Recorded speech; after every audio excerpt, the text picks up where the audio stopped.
Hello everyone, welcome to my channel students unique academy. आज हम बात करेंगे सीटेट के प्रीवियस ईयर के पेपर के बारे में, जो कि हमारा 24 जनवरी 2023 को हुआ था। इसके पहले मैंने इसके सारे प्रीवियस ईयर बना रखे, ना देखे हो तो प्लेलिस्ट में जाकर देख लीजिए। मैथ का रहेगा, मैथमेटिक्स का, क्योंकि काफ़ी बच्चे कह रहे थे कि मैम मैथ का पेपर सॉल्व करा दीजिए, तो हमारे पास ज़्यादा टाइम भी नहीं, तो मैथ को फटाफट आंसर यूज के बताएंगे। ठीक है, तो पहला क्वेश्चन कह रहा है कि यदि 4.004 और 6.121 के योगफल में से 2.027 और 4.450 के योगफल को घटा दिया जाए तो प्राप्त परिणाम क्या होगा।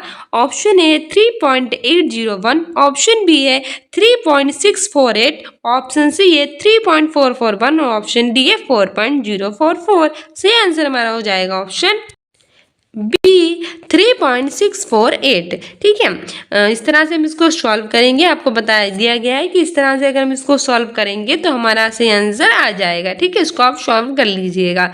हमारा दूसरा क्वेश्चन कह रहा है कि 4 अंकों की एक संख्या 3, 4, 6, 5 में पहले और चौथे स्थानों के अंकों को आपस में बदला जाए और दूसरे और तीसरे स्थानों के अंकों को भी आपस में बदल दिया जाए तो इस प्रकार एक नई संख्या प्राप्त हुई है।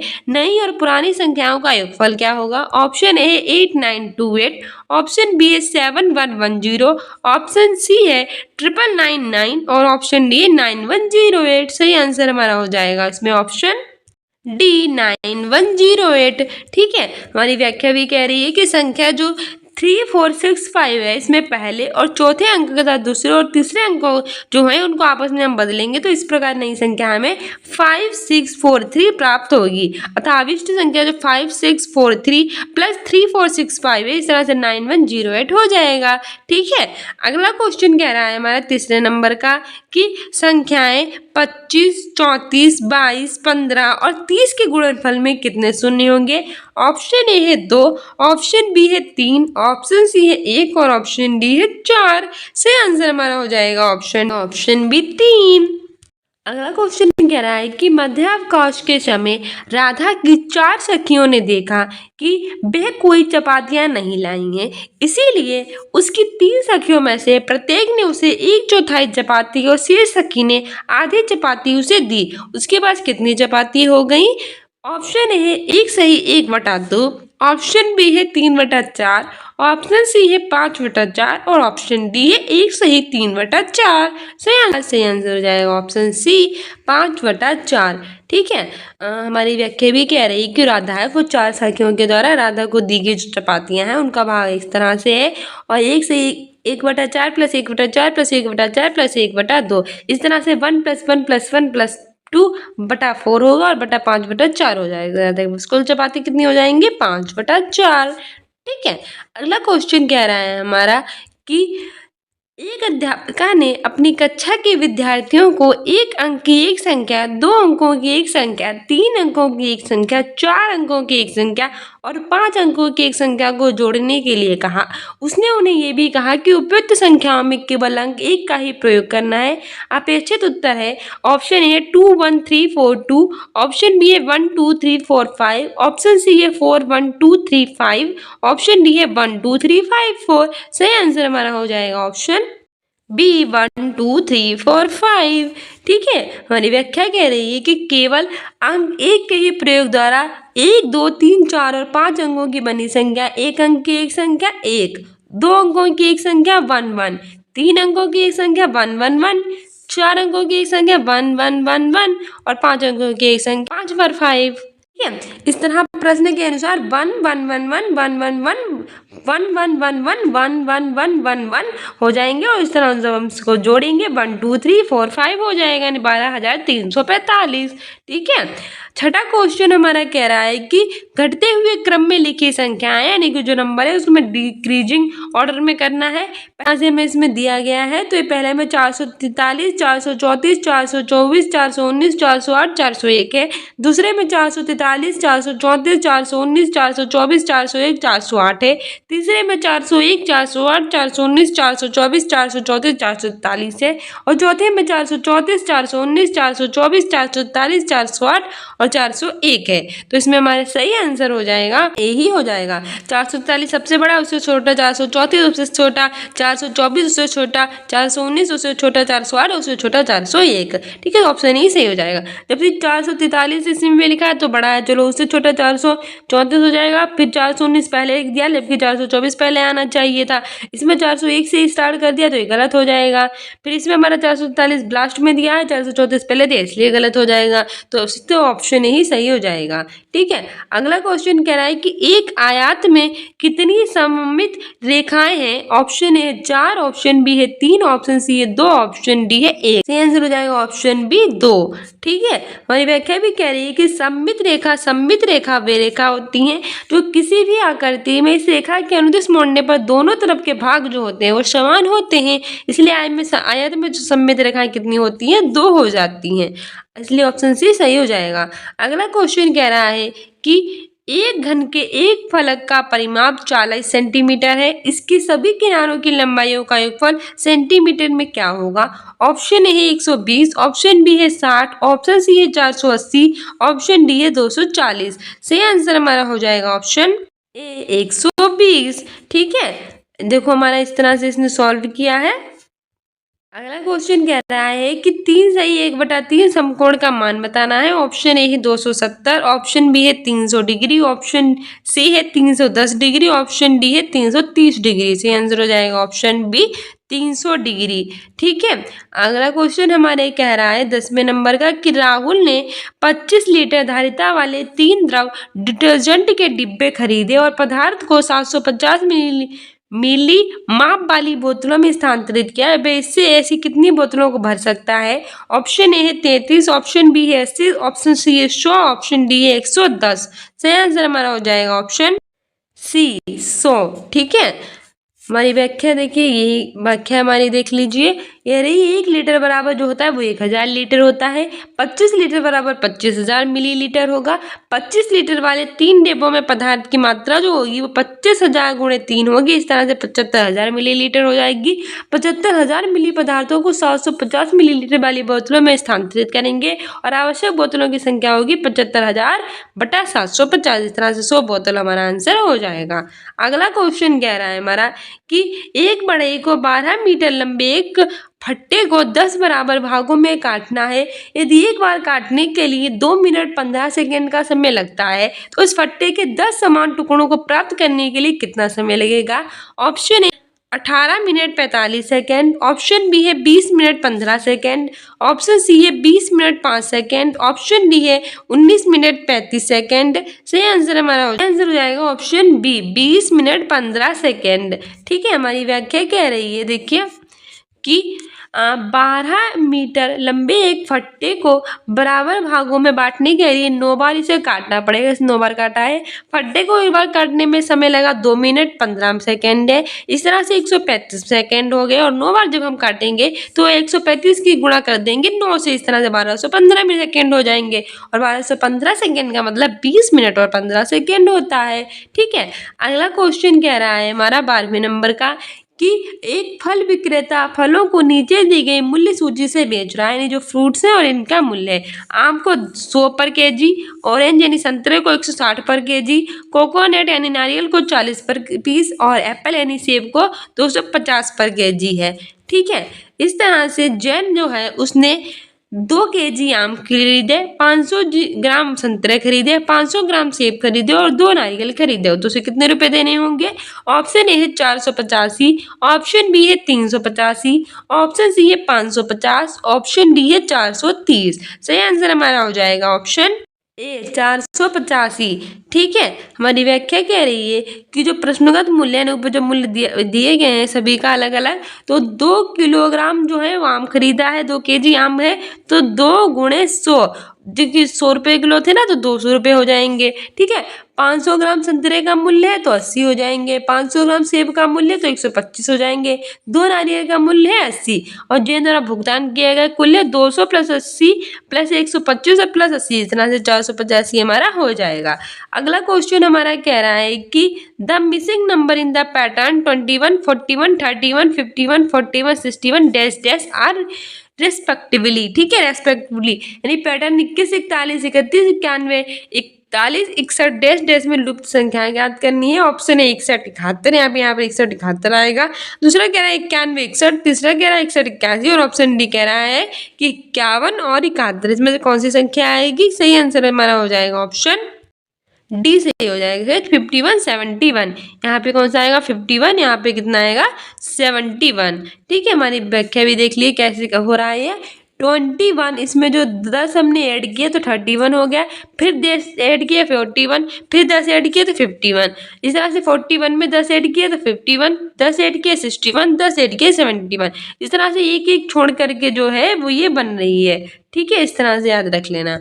अगला क्वेश्चन कह रहा है, जो रीजनिंग का पूछ लिया था इसने, अगला क्वेश्चन कह रहा है हमारा कि रूपक ने कुछ बीजों को अपने बगीचे में बोया और इन बीजों से पौधे बनाने के विकास को दिनों की संख्या के अनुसार निम्नलिखित चार्ट में दर्शाए अनुसार रिकॉर्ड किया। ठीक है, ये है दिनों की संख्या और यहाँ है पौधों की लंबाई सेंटीमीटर में। 0 में 0 है, 3 में 1.4 है, 6 में 5.3 है, 9 में 9.5 है, 12 में 10.3 है और 15 में आपका है 10.9।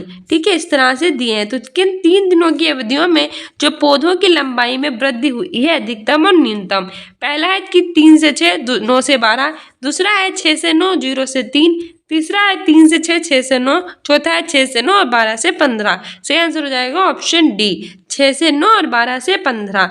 ठीक है, तीसरे से छठे दिन पौधों की लंबाई में वृद्धि हुई है 5.1 और 1.4 की, इस तरह से 3.9। छठवें दिन और 9वें दिन पौधों की लंबाई में वृद्धि हुई है 9.5, 5.3, 4.2 की। 12वें दिन और 15वें दिन पौधों की लंबाई में वृद्धि हुई है 10.9 और 10.3, 0.6 की। अतः स्पष्ट है कि 6.9 दिन में वृद्धि अधिकतम, 12 से 15 दिन की वृद्धि न्यूनतम थी। ठीक है, ठीक है, इस तरह से स्पष्ट है कि 6 से 9 दिन में वृद्धि अधिक हुई थी, 12 से 15 दिन में वृद्धि सबसे कम हुई थी। 15वां क्वेश्चन है, इसमें हमें जो है 101.01 मल्टीप्लाई 0.001 का मान बताना है। तो उसमें हमारा सही आंसर हो जाएगा ऑप्शन सी। ठीक है, 0.10101। अगला क्वेश्चन हमारा कह रहा है 16वें नंबर का कि ये हमारे तो पेडागोजी मैथ की आ गई है, क्योंकि 15 नंबर की जो होगी वो मैथ पूछी जाएगी और 15 नंबर की मैथ की पेडागोजी पूछी जाएगी। इस तरह से टोटल 30 नंबर मैथ में आएंगे। ठीक है, याद रखना। और क्वेश्चन कह रहा है पहला पेडागोजी का मैथ की कि एक शिक्षक ने कक्षा 1 के बच्चों को कुछ वस्तुएं दी और पूछा कि कौन सी वस्तुएं लुढ़केंगी और कौन सी वस्तुएं सरकेंगी। तो निम्नलिखित में से कौन सा उपयुक्त गतिविधि का उद्देश्य नहीं है? ऑप्शन ए कि वस्तुओं को 2 समूहों में वर्गीकृत करना, ऑप्शन बी है उन्हें लुढ़काने यानी रोलिंग और सरकने यानी स्लाइडिंग की अवधारणा को समझाना, ऑप्शन सी है विभिन्न त्रिविम 3D आकृतियों के गुणों की चर्चा करना और ऑप्शन डी है कि किसी गतिविधि में बच्चों को संलग्न रखकर कक्षा में अनुशासन बनाए रखना। सही आंसर हो जाएगा ऑप्शन डी, किसी गतिविधि में बच्चों को संलग्न रखकर कक्षा में अनुशासन बनाए रखना। ठीक है, हमारी व्याख्या कह रही है कि एक जो टीचर है उसने कक्षा 1 के बच्चों को कुछ वस्तुएं दी हैं और बच्चों से पूछा है कि इसमें से कौन सी वस्तुएं लुढ़केंगी और कौन सी वस्तुएं सरकेंगी। तो इसके लिए प्रत्येक जो गतिविधि है वो वस्तुओं को लुढ़कने वाली वस्तु का सरकने वाली वस्तु में उन्हें वर्गीकृत करना, उन्हें बताना कि लुढ़कने यानी कि रोलिंग और वस्तु सरकने यानी कि स्लाइडिंग करने वाली वस्तु की अवधारणा को समझाना, विभिन्न त्रिविम 3D आकृतियों के गुणों के बारे में चर्चा करना, जैसे कि बेलन है, शंकु है, गोला है, घन है, घनाभ है, इन सब के बारे में। जबकि उपयुक्त प्रश्नानुसार किसी गतिविधि में बच्चों को संलग्न रखना, कक्षा में रखना नहीं है, तो उपयुक्त नहीं पूछा है, तो वो हमारा सही हो जाएगा। अगला क्वेश्चन कह रहा है कि बोझ रहित अधिगम को सर्वप्रथम किसमें अवदान मिला? Learning without burden for the first time received some attention in. Option A Kothari commission जो कि 1964 से 1966 तक रही थी। दूसरा हमारा है नेशनल पॉलिसी ऑन एजुकेशन 1986, राष्ट्रीय शिक्षा नीति 1986 जो आई थी। एस्पायर समिति जो 1993 में आई थी। और ऑप्शन डी है शिक्षा का अधिकार अधिनियम जो 2009 में आया था। सही आंसर हमारा हो जाएगा इसमें ऑप्शन सी, एस्पायर समिति 1993। हमारा आगे क्वेश्चन कह रहा है कि निम्नलिखित में से कौन सा कथन गणित में मानकीकृत परीक्षाओं टेस्ट के लिए सर्वाधिक उपयुक्त है। ऑप्शन ए है इन परीक्षाओं टेस्ट की व्यक्ति निष्पत्तात्मक बनाती है। ऑप्शन बी है इन परीक्षाओं टेस्ट को केवल कम आबादी पर ही संचालित कर सकते हैं। ऑप्शन सी है बहुत अधिक रूप से पक्षपाती होते हैं। ऑप्शन डी है बच्चों की क्षमता का समग्र चित्र प्रस्तुत नहीं करते हैं। तो ऑप्शन डी सही हो जाएगा, they not give an overall picture of child's ability, यानी कि बच्चों की क्षमता का समग्र चित्र प्रस्तुत नहीं करते हैं। ठीक है, मानकीकृत परीक्षाओं टेस्ट के लिए शब्द उपयुक्त यही कथन हमारा हो जाएगा। आगे बढ़ते हैं। आगे हमारी व्याख्या कह रही है कि एक मानकीकृत परीक्षण का कोई भी वह रूप जिसमें सभी परीक्षार्थियों को समान प्रश्नों के उत्तर देने के लिए या प्रश्नों के एक सामान्य बैंक से प्रश्नों का चयन करना होता है। मानक या सुसंगत तरीके से स्कोर किया जाता है, जो व्यक्तिगत छात्रों या छात्रों के समूह में सापेक्ष प्रदर्शन की तुलना करना संभव बनाता है। ये बच्चों की क्षमता का समग्र चित्र प्रस्तुत नहीं करते हैं। ये कथन गणित में मानकीकृत परीक्षाओं यानी टेस्ट के लिए सर्वाधिक उपयुक्त है।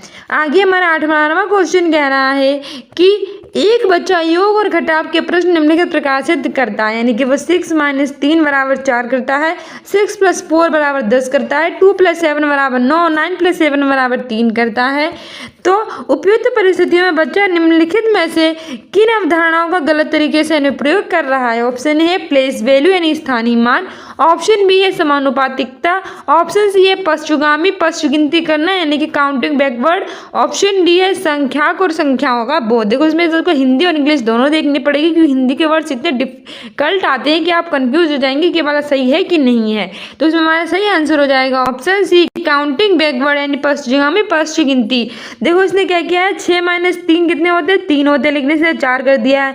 6 + 4 = 10 सही है। 7 और +2 यानी 7, 8, 9 बिल्कुल सही है। 9 + 7 3, 9 7 8 9 कितने होते हैं, 2 होते हैं, लेकिन 3 कर दिया, यानी कि इसकी जो माइनस करने की है वो कम है। वाला तो ठीक है, पर माइनस वाला इसने गलत किया, यानी काउंटिंग बैकवर्ड इसने क्या है, पीछे की तरफ जो इनका काउंट करना होता है, नहीं जो घटाना है उसने गलत किया है। तो ऑप्शन बी सही हो जाएगा, तो ऑप्शन सी सही हो जाएगा काउंटिंग बैकवर्ड। ठीक है, पश्चुगामी गिनती करना। आगे बढ़ते हैं। आगे हमारा व्याख्या करिए कि बच्चों द्वारा योग और घटाव की प्रक्रिया, बिल्कुल सेम नहीं, योग और घटाव की प्रक्रिया दी इस बच्चे द्वारा गलत अवधारणा पश्चुगामी गिनती यानी गिनती करने का अर्थ है कि पीछे गिनना, बड़ी संख्या में से छोटी संख्या के पीछे की ओर गिनना, घटाना दे। ठीक है, वो इसने गलत किया है। 6 में से 2 घटाएं तो 4 बचते हैं, और 9 में से 6 घटाएं तो 3 बचते हैं। और इसने क्या कर दिया, 6 में से 3 घटाकर 4 कर दिया, 9 में से 7 घटाकर 3 कर दिया है।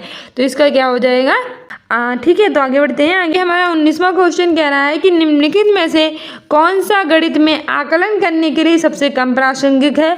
ऑप्शन ए है गणितीय दक्षता के पृथक संगठनों का परीक्षण कीजिए बजाय उसके महत्वपूर्ण मूल्यवान पहलुओं के।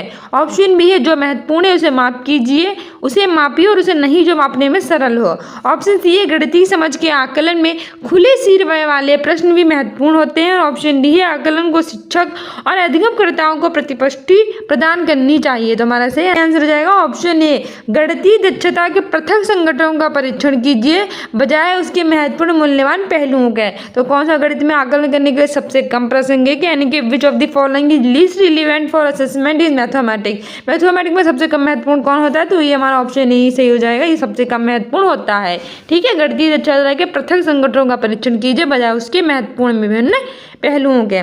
आगे हमारी व्याख्या कह रही है कि गणित में आकलन के प्रासंगिक पहलू हैं। गणितीय समझ के आकलन में खुले सिर वाले प्रश्न बहुत ही महत्वपूर्ण होते हैं। दूसरा है कि गणितीय आकलन में शिक्षक विद्यार्थियों का गणित विषय का आकलन पर प्रतिपुष्टि यानी फीडबैक जो होता है वो प्रदान करता है। तीसरा है गणितीय आकलन का मुख्य उद्देश्य महत्वपूर्ण प्रक्रियाओं का मापन करना है, ना कि सरल मापन का। चौथा है कि गणितीय दक्षता के पृथक संगठनों का परीक्षण कीजिए बजाय उसके महत्वपूर्ण मूल्यवान पहलुओं के। ठीक है, तो ऑप्शन ए हमारा बिल्कुल कम प्रासंगिक है। आगे बढ़ते हैं। आगे हमारा 20वां क्वेश्चन कह रहा है कि प्राथमिक स्तर पर गणित शिक्षण हेतु गणितीय खेल के उपयोग का कौन सा सबसे अच्छा उदाहरण होगा। ऑप्शन ए है बच्चों को संख्या अंक लिखे हुए कुछ खिलौने देकर स्वयं खेलने की अनुमति देना। ऑप्शन बी है अवधारणाओं के निर्माण हेतु शिक्षक शिक्षिका प्रतिदिन की यानी हर दिन की पाठ्य योजना में गणितीय पहलुओं और आकृतियों, पत्थरों, डंडियों जैसी सामग्रियों का उपयोग करते हुए गणितीय खेलों को सम्मिलित करती हैं। ऑप्शन सी है हमारा शिक्षक शिक्षिका खेल के मैदान में गणित का शिक्षण करा रही है। और ऑप्शन डी है बच्चों को वीडियो गेम्स खिलाना सिखाना, क्योंकि ये गणितीय चिंतन को बढ़ावा देता है। तो हमारा सही आंसर हो जाएगा ऑप्शन, तो इसमें हमारा सही आंसर हो जाएगा ऑप्शन बी। अवधारणाओं के निर्माण के लिए शिक्षक शिक्षिका प्रतिदिन के पाठ्य योजना में गणितीय पहलुओं और आकृतियों, पत्थर डंडियों जैसी सामग्रियों का उपयोग करते हुए गणितीय खेलों को सम्मिलित करता है या करती है। तो इसने हमसे ये पूछा था कि प्राथमिक स्तर पर यानी 1 to 5 के लिए प्राइमरी लेवल पर गणित शिक्षण यानी कि हमें मैथमेटिक्स पढ़ाने के लिए गणितीय खेल के उपयोग का कौन सा सबसे अच्छा उदाहरण रहेगा। मान लीजिए 1 to 5 के बच्चे हैं और मैं शिक्षिका या फिर कोई आप में से कोई शिक्षक होंगे, तो वो बच्चों को पढ़ाएंगे, तो कैसे पढ़ाएंगे मैथमेटिक्स के बच्चों को? खेल के माध्यम से। तो ऑप्शन भी हमारा बिल्कुल सही है कि हम निर्माणों के प्रतिदिन की पाठ्य योजना में गणित की पहेलियां, आकृतियां, पत्थर डंडियों, इन सब से उनको खेल को सम्मिलित करेंगे, जिससे वो आसानी से सारी चीजें सीख सकें। ठीक है, ऑप्शन हमारा बी सही हो जाएगा। कह रहा है कि प्राथमिक स्तर पर गणित शिक्षण है गणितीय खेल का उपयोग सबसे अच्छा उदाहरण बच्चों में गणितीय अवधारणाओं का निर्माण है। शिक्षकों प्रतिदिन की पाठ्य योजना में गणितीय पहलुओं और आकृतियों, पत्थरों, डंडियों जैसी सामग्री का उपयोग करके इनको खेल में सम्मिलित करना चाहिए। आगे हमारा 21 नंबर का क्वेश्चन कह रहा है कि प्राथमिक स्तर पर 1 to 5 का पेपर, तो 1 to 5 से हमारे पूछे जा रहे हैं कि गणित की पाठ्य पुस्तक में अनिवार्यता से ये अवसर उपलब्ध होने चाहिए। देखो पेडागोजी में आपके यही होता है कि कोई भी सब्जेक्ट होता है तो सबसे ज्यादा ये क्वेश्चन पूछा था, वो आप स्पेसिफिक सब्जेक्ट कैसे पढ़ाएंगे बच्चों को। ठीक है, तो वहीं आपके माइंड से आपको क्वेश्चन देने होते हैं। ऑप्शन ए है इस प्रश्न में कई जटिल अवधारणाओं का समाकलन होगा। ऑप्शन बी है अभ्यास के लिए बहुत सारे प्रश्न देना। ऑप्शन सी है गणित में संदर्भात्मक समस्याएं देना। और ऑप्शन डी है औपचारिकरण विधि का अभ्यास करना। सही आंसर हमारा हो जाएगा ऑप्शन सी, गणित में संदर्भात्मक समस्याएं देना। देखो प्राथमिक स्तर पर 1 to 5 के लिए हम कुछ कर रहे हैं, तो गणित की पाठ्य पुस्तक में अनिवार्यता से गणित में संदर्भात्मक समस्याएं देना, ये हमें शामिल करना होगा। ठीक है, आगे बढ़ते हैं। 22 नंबर का क्वेश्चन कह रहा है कि स्थानीय विषय वस्तु और अवसाद के साथ राष्ट्रीय पाठ्य पुस्तकें राष्ट्रीय शिक्षा नीति 2020 के आलोक में निम्नलिखित में से कौन से दिए गए कथन के अर्थ को निरूपित करता है या फिर करते हैं। ऑप्शन ए, शिक्षक को प्रश्नों की स्थानीय भाषा में केवल मौखिक प्रश्न ही पूछने चाहिए। मैंने क्या करना चाहिए हमारे टीचर्स को कि केवल जो ओरल प्रश्न है वही उनसे पूछने चाहिए बोल बोल कर। दूसरा कह रहा है कि सभी स्कूली पाठ्य पुस्तकों का हिंदी भाषा में अनुवाद किया जाना चाहिए। जितनी भी हमारी पाठ्य पुस्तकें उनका किसने हिंदी भाषा में अनुवाद कर देना चाहिए। तीसरा है कि पाठ्य पुस्तकों को इस तरह से तैयार करना चाहिए कि विद्यार्थियों और समुदाय की आवश्यकताओं के मुताबिक जो विद्यार्थी और समुदाय की आवश्यकताएं हैं उसके अनुरूप हमें अपनी पाठ्य पुस्तकों को तैयार करना चाहिए। और चौथा है पाठ्य पुस्तकों में स्थानीय संदर्भों और आवश्यकताओं के अनुसार वांछित बारीकों और पूरक सामग्री को शामिल करना चाहिए। तो बताइए कौन सा ऑप्शन सही है? पहला दूसरा सही है, दूसरा है कि चौथा सही है, तीसरा है कि दूसरा तीसरा सही है, चौथा है कि तीसरा चौथा सही है। तो इसमें हमारे से आंसर हो जाएगा तीसरा चौथा। इसमें से हमारे जो 4 दिए गए थे इसमें से तीसरा चौथा सही था। तो व्याख्या कह रही है कि स्थानीय विषय वस्तु और आस्वाद के साथ राष्ट्रीय पुस्तकें राष्ट्रीय शिक्षा नीति 2020 के आलोक में क्या निरूपित करती है। पहला कि पाठ्य पुस्तकों जिससे हमारी जो पुस्तकें हैं उसको इस तरह से तैयार करना चाहिए जो कि विद्यार्थियों और समुदायों को आवश्यकताओं के मुताबिक हो, जो कि हमारे विद्यालय की जो भी हमारे समुदाय की आवश्यकताएं हों उसके अनुरूप हों। दूसरा कह रहा है कि पाठ्य पुस्तकों में स्थानीय संदर्भों और आवश्यकताओं के अनुसार वांछित बारीकियों और पूरक सामग्री को शामिल करना चाहिए। यानी कि हमारी जो पाठ्य पुस्तक है उसमें जो संदर्भ और आवश्यकता है उसके अनुसार में क्या करना चाहिए, वांछित बारीकियों और पूरक सामग्री को शामिल करना चाहिए। ठीक है, 23 नंबर का क्वेश्चन कह रहा है कि 5 के विद्यार्थियों को जो भिन्नों जैसे 3/10, 7/10, 15/10 इत्यादि को दशमलव संख्याओं में बदलने के लिए कहा जाता है। तो उसने 3/10 बराबर 1.3, 7/10 बराबर 1.7, 15/10 बराबर 2.5 लिखता है। इस गलत अवधारणा के लिए सबसे अच्छा स्पष्टीकरण कौन सा होगा। ऑप्शन ए, कक्षा में उसका लापरवाह रवैया है। ऑप्शन बी है व्यंश और हर को जोड़कर दशमलव को प्राप्त संख्या के 2 अंकों के बीचों बीच लगा रहा है या लगा रही है। तीसरा है बी, अलग प्रकार की गणितीय कलन विधि का उपयोग करा रहा है या कर रही है। चौथा है कि गणित से डरा हुआ है या हुई है, तय कृति कर रहा है या कर रही है, मतलब लड़का लड़की दोनों के लिए इसने लगा रहा है। तो वो क्या बताइए जो उसने किया है अपने इस क्वेश्चन को इस तरह से सॉल्व किया तो उसने क्या किया है। तो ऑप्शन बी सही हो जाएगा। वे अंश और हर को जोड़कर दशमलव को प्राप्त संख्या के 2 अंकों के बीचों बीच लगा रहा है है या लगा रही है। ठीक है, तो ऑप्शन बी सही हो जाएगा। इसकी व्याख्या कह रही है कि कक्षा 5 के विद्यार्थी जब भिन्नों में 3/10, 7/10 और 15/10 को दशमलव संख्याओं में बदलते हैं तो इस प्रकार वे 3/10 1.3, 7/10 1.7, 15/10 2.5। इस गलत अवधारणा के लिए सबसे अच्छा स्पष्टीकरण ये है कि बच्चा क्या कर रहा है, बच्चा छोटा छोटा बच्चा है, बहुत सारी मिस्टेक्स में ये मिस्टेक कर रहा है कि वह अंश और हर को जोड़ के दशमलव को संख्या प्राप्त संख्या के 2 अंकों के बीच में लगा रहा है, क्योंकि इस बात का उसे इतना भी ज्ञान नहीं है। ठीक है, आगे बढ़ते हैं।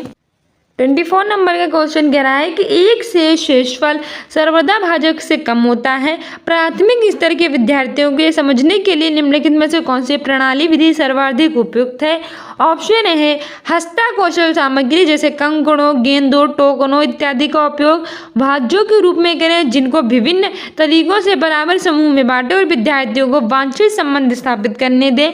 ऑप्शन बी है अलग अलग शेषफल मिलने पर आधारित विभाजन के केवल 2 अंक की समस्याएं दें। तीसरा है कि श्याम पट्ट पर 1 या 2 विभाजन के प्रश्नों को हल करें और वांछित संबंध दर्शाएं। और चौथा है कि संबंध को प्रमाणित करने के लिए गुणन वियोग का उपयोग करें। तो हमारा सही आंसर हो जाएगा नहीं, बिल्कुल सही हो जाएगा। हस्ताकौशल सामग्री जैसे कंकड़, गेंद, टोकरों इत्यादि का उपयोग भाज्य के रूप में करें जिनको विभिन्न तरीकों से बराबर समूह में बांटे और विद्यार्थियों को वांछित संबंध स्थापित करने दें। ठीक है, तो हमारा ऑप्शन ए बिल्कुल सही हो जाएगा। हमारा कह रहा है व्याख्या से शेषफल सर्वदा भाजक से कम होता है। प्राथमिक स्तर के विद्यार्थियों को समझने के लिए सर्वविदित उपयुक्त विधि यह है कि हस्ताकौशल सामग्री कंकड़ों, गेंदों, टोकनों इत्यादि का उपयोग भाज्य के रूप में करें जिनको विभिन्न तरीकों से बराबर समूह में बांटे और विद्यार्थियों को वांछित संबंध समूह स्थापित करने दें। जैसे कि 51 टोकनों को 8 बच्चों में बराबर की संख्या में बांटने पर कितना शेष टोकन बचेगा। बच्चों द्वारा प्रक्रिया 8 में बराबर की संख्या में बांटे गए टोकन 6 + 6 + 6 + 6 + 6 + 6 + 6 + 6 बराबर 48। तो 51 - 48 बराबर 3 शेष बचेंगे। 8 बच्चों में 6 समान टोकन बांटने पर 3 टोकन शेष बचेगा। अब उनको ये बताना है कि शेष हमेशा भाजक से कम होता है, इसे भाजक 8 बचेंगे। ठीक है, तो ये बेस्ट मेथड होता है। 25 नंबर का क्वेश्चन कह रहा है कि बेन हेले देखो मोस्ट इंपॉर्टेंट है मैथ में। बेन हेले आंसर करके जाना अच्छे से। बेन हेले के ज्यामितीय चिंतन के सिद्धांत के अनुसार प्राथमिक कक्षा के बच्चों में दृश्यीकरण की बुनियादी स्तर की अवधारणा के बारे में निम्नलिखित में से कौन सा कथन सत्य है। ऑप्शन ए है बच्चे ज्यामितीय आकृतियों को उनके गुणधर्म के आधार पर पहचानने में सक्षम होते हैं। दूसरा है कि स्तर पर ज्यामितीय चिंतन प्रमेयों के निगमन से संबंधित होता है। तीसरा कह रहा है कि बच्चे ज्यामितीय आकृतियों को उनके स्वरूप और दिखावट के आधार पर पहचानने में सक्षम होते हैं। चौथा कह रहा है कि इस स्तर पर ज्यामितीय चिंतन सम ज्यामितीय आकृतियों की परिभाषा से संबंध होता है। सही आंसर हो जाएगा ऑप्शन सी। बेन हेले के अनुसार बच्चे ज्यामितीय आकृतियों को उनके स्वरूप और दिखावट के आधार पर पहचानने में सक्षम होते हैं। यानी कि बच्चे होते हैं वो ज्यामितीय आकृतियों को उनका जैसा स्वरूप होता है, उनकी जैसे दिखावट होती है उसके आधार पर उन्हें पहचानने में सक्षम होते हैं। ठीक है, बेन हेले हमारी व्याख्या कह रही है तो बेन हेले के बारे में अच्छे से पढ़ के जाना है। व्याख्या इसकी थोड़ी देख लो, इससे अच्छे से आपको इसके बारे में पता चल जाए। बेन हेले ने ज्यामितीय चिंतन सिद्धांत के 5 स्तर दिए हैं। तो सबसे पहले बेन हेले ने ज्यामितीय चिंतन सिद्धांत के कितने आधार दिए हैं। सही हो जाएगा 5 कौन कौन से। लेवल ओ, लेवल 1, लेवल 2, लेवल 3। देखो अच्छा इसमें से क्वेश्चन कैसे पूछे जाते हैं आपको इस बारे में पता होना चाहिए। तो कैसे पूछे जाते हैं, सबसे कहेगा कि बेन हेले ने ज्यामितीय चिंतन सिद्धांत के कितने स्तर दिए हैं। सही आंसर हो जाएगा हमारे 5 दिए हैं। 0 से स्टार्ट होते हैं। ठीक है, level 0, level 1, level 2, level 3, level 4 और लेवल 5। तो पहले में क्या है चक्षुषीकरण है यानी विजुअलाइजेशन है। दूसरे में क्या है विश्लेषण है यानी कि एनालिसिस है। तीसरे में है औपचारिक यानी फॉर्मल एडुकेशन। 5वें में दृढ़ता यानी कि रिगर। ठीक है, इसमें बच्चे सिर्फ वस्तुओं को उनकी आकृतियों के स्वरूप और दिखावट के आधार पर वस्तुओं को पहचानने में सक्षम होते हैं। जैसे कि समोसे की आकृति को देखकर त्रिभुज बताना, बिस्किट की आकृति को देखकर आयत बताना, रोटी की आकृति को देखकर वृत्त बताना। लेवल 0 में क्या होता है कि बच्चे जो होते हैं किसी की आकृति को देखकर बता सकते हैं। जैसे कि उसने समोसे की आकृति देखा कहेगा भैया ये त्रिभुज आकार की है। बिस्किट की देखा कहा ये कैसा है आयत का है। रोटी की देखी तो नहीं है वृत्त की की है। ठीक है, फिर हमारा विश्लेषण में आ जाता है। पहले वाले क्या कहता है, इसमें बच्चा आकृति को उनके गुणों के आधार पर वर्गीकरण कर देता है। बच्चा वर्ग और आयत में अंतर करना शुरू कर देता है। लेकिन पहली में आकर वो क्या करता है कि दो वस्तुओं के बीच में जो अंतर होता है उसको भी बताने लगता है। ठीक है, वर्ग और आयत में अंतर करना वो शुरू कर देता है। दूसरे में यानी देखो पहले दूसरे का मतलब ये जीरो, पहला दूसरा तीसरा चौथा होगा, तो थोड़ा कंफ्यूज मत होना। लेवल 2 में यानी अनौपचारिक निगमन में कह रहा है कि इसमें बच्चा आकृतियों के बीच संबंध है। दूसरे में तो वो संबंध बनाने लगता है। तीसरे में इसमें बच्चा आकृतियों का सूत्र ढूंढने लगता है और सूत्र, और चौथे में क्या करता है, अपने से ज्यामितीय चिंतन के वस्तुएं भी बना लेता है। ठीक है, तो हमारा सही आंसर हो जाएगा। ठीक है, 26वां क्वेश्चन कह रहा है कि राष्ट्र और बच्चों की श्रेष्ठ संभव भविष्य को सुनिश्चित करने के लिए राष्ट्रीय शिक्षा नीति यानी कि न्यू एजुकेशन पॉलिसी 2020 के अनुसार शिक्षकों की अभिप्रेरणा और उनका सशक्तिकरण जरूरी है। इस दृष्टि कथन को साकार करने के लिए CPD करने का सुझाव दिया। CPD का अर्थ क्या है? Central professional development, option B है core principle development, option C है curricular professional development, option D है कंटिन्यूअस प्रोफेशनल डेवलपमेंट। सही आंसर हो जाएगा option D continuous professional development, CPD। ठीक है, हमारे में क्या थी, CDP चाइल्ड डेवलपमेंट पेडागोजी है, लेकिन ये CDP नहीं है, ये CPD है और ये मैथमेटिक्स में है, कंटिन्यूअस प्रोफेशनल डेवलपमेंट। ठीक है, याद रखना भैया, बहुत इंपॉर्टेंट है ये हमारे एग्जाम के लिए।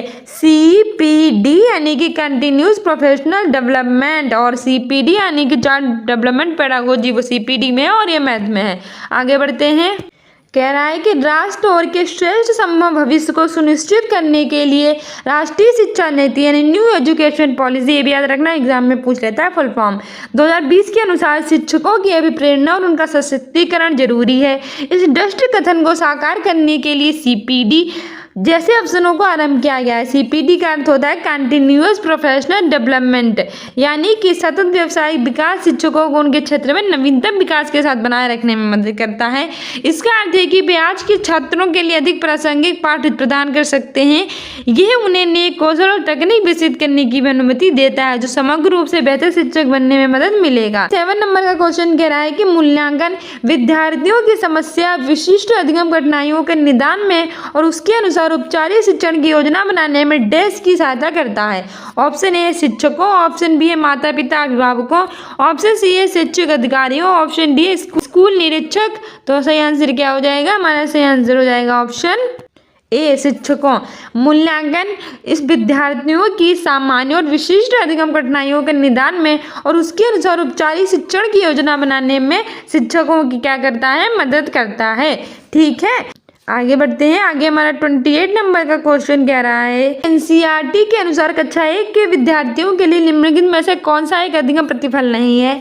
ऑप्शन ए 50 तक की संख्याओं को पहचानना और लिखना, ऑप्शन बी है पूर्ण समूहीकरण के बिना 20 तक की संख्याओं को जोड़ना और घटाना, तीसरा है कि जोड़ की अवधारणा और गुणन तक विस्तारित करना, और चौथा है कि 2 अंक की संख्या में अंक के स्थानीय मान अवधारणा को गुणन तक विस्तारित करना। आगे कह रहा है कि NCERT के अनुसार कक्षा 1 के विद्यार्थियों में अधिगम का प्रतिफल है 1 से 50 तक की संख्याओं को पहचानना और लिखना, बिना पुनर्समूहीकरण 20 तक की संख्याओं को जोड़ना और घटाना, किसी 2 अंकीय संख्या में अंक के स्थानीय मान को पहचानना, जोड़ की अवधारणा का अर्थ जोड़ घटाव गुणा भाग के नाम से करना। NCERT के अनुसार कक्षा 1 के विद्यार्थियों गणितीय अधिगम प्रतिफल के लिए विकल्प सी सत्य नहीं है। ठीक है, हमारा 29 नंबर का क्वेश्चन 29 नंबर का क्वेश्चन कह रहा है कि कक्षा 5 के एक शिक्षक श्री जोसेफ ने भिन्न को दर्शाने के लिए एक वृत्त का चित्र बनाने है और उसे छायांकित करने का क्रियाकलाप दिया। हुनर के अधिगम सिद्धांत को किस मौलिक प्रकार का उपयोग कर रहा है? ऑप्शन ए है अमूर्त, ऑप्शन बी है दृश्यमापिता आइकॉनिक, ऑप्शन सी है विद प्रदर्शन एक्नेक्टिव, ऑप्शन डी है सांकेतिक सिंबॉलिक। से आंसर हो जाएगा हमारा दृश्यमापिता यानी आइकॉनिक। कक्षा 5 के एक शिक्षक श्री जोसेफ ने भिन्न को दर्शाने के लिए एक वृत्त चित्र बनाने उसे छायांकित करने का छायांकित क्रियाकलाप करने का क्रियाकलाप दिया है तो ये हमारा दृश्यमापिता यानी आइकॉनिक को दर्शाता है। ठीक है, तो आगे हमारा कह रहा है कि कक्षा 5 के एक शिक्षक श्री जोसेफ द्वारा भिन्न को दर्शाने के लिए वृत्त का चित्र बनाना, जो कुछ भाग को छांकित करना श्री जोसेफ बुनर के दृश्यों को दर्शाता है। तो इसके 3 सिद्धांत दिए गए हैं। पहला है हमारा सिद्धांत अभिप्रदर्शन, दूसरा है दृश्यमापिता, तीसरा है सांकेतिक। ठीक है, आगे बढ़ते हैं। आगे हमारा 30वां क्वेश्चन कह रहा है निम्नलिखित में से कौन सा कथन सत्य नहीं है, यानी इनमें से हमारा कौन सा कथन हमारा ठीक नहीं है वो बताना है। ऑप्शन ए है आकृतियों का परिमाप समान किंतु क्षेत्रफल भिन्न हो सकता है। दूसरा है आकृतियों का क्षेत्रफल समान किंतु परिमाप भिन्न हो सकता है। तीसरा है कि एक से अधिक आकृतियों का क्षेत्रफल समान हो सकता है। और चौथा है किसी आकृति के आयामों को जाने बिना उसके आयतन का अनुमान नहीं लगाया जा सकता। सही आंसर हो जाएगा ऑप्शन डी, किसी आकृति के आयामों को जाने बिना उसके आयतन का अनुमान नहीं लगाया जा सकता। ठीक है, सो डियर स्टूडेंट्स, ये थे हमारे आज के most important seated previous year जो मैथ की पेडागोजी है उसका question paper. I hope you like this video. If like it like subscribe and share. आप हमें इंस्टाग्राम पे फॉलो कर सकते हैं। इंपॉर्टेंट डेट्स अपडेट्स और प्रीवियस ईयर पेपर के लिए कम्युनिटी पोस्ट में आंसर दे सकते हैं। सुबह 10 बजे हमारी करंट अफेयर देख सकते हैं और प्लेलिस्ट में जाकर हमारी आज तक कराई गई CDP, EVS और हमारी हिंदी की पेडागोजी और हमारी क्लास सारी देख सकते हैं, हमने बना रखी है। और ये हमारी मैथ की पेडागोजी है। ठीक है, तो मिलते हैं अपने नेक्स्ट वीडियो में। Thank you, bye.